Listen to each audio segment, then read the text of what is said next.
রাজধানীর বিভিন্ন এলাকায় দিন দিন তীব্র আকার ধারণ করছে পানির সংকট। অনেক বাসিন্দার অভিযোগ, পানির কলে সারাদিন এক ফোঁটা পানি মিলছে না, ফলে বাধ্য হয়ে কিনে ব্যবহার করতে হচ্ছে। বিশেষ করে মিরপুর এলাকায় পরিস্থিতি সবচেয়ে বেশি নাজুক হয়ে উঠেছে।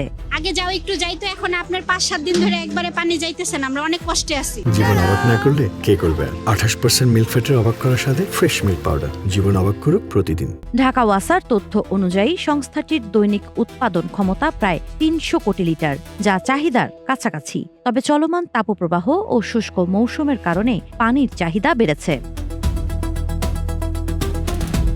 পানির স্তর নিচে নেমে যাওয়ায় গভীর নলকূপগুলো থেকে প্রত্যাশিত পরিমাণ পানি তোলা যাচ্ছে না। সাভারের ভাকুরতা অয়েল ফিল্ড, যেখান থেকে প্রতিদিন প্রায় ২৫ কোটি লিটার পানি সরবরাহের কথা, বর্তমানে সেখানে উৎপাদন নেমে এসেছে ১০ থেকে ১২ কোটি লিটারে। এদিকে যান্ত্রিক ত্রুটির কারণে ঢাকা ওয়াসার ১,৩৩১টি গভীর নলকূপের মধ্যে প্রায় ২০০টি বন্ধ রয়েছে।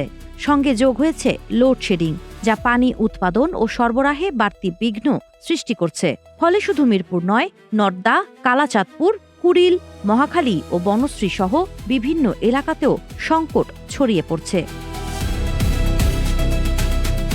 ভুক্তভোগীরা জানান, পানি এলেও ময়লাযুক্ত ও দুর্গন্ধযুক্ত থাকে, যা ব্যবহারের অযোগ্য। ওয়াসার কল সেন্টারে অভিযোগ দিয়েও সাড়া মিলছে না।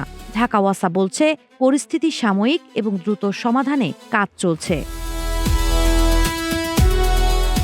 অতিরিক্ত গরম ও পানির স্তর নিচে নামার কারণে এই সংকট আরও প্রকট হতে পারে বলে আশঙ্কা বিশেষজ্ঞদের। সাবা খান, নাগরিক প্রতিদিন।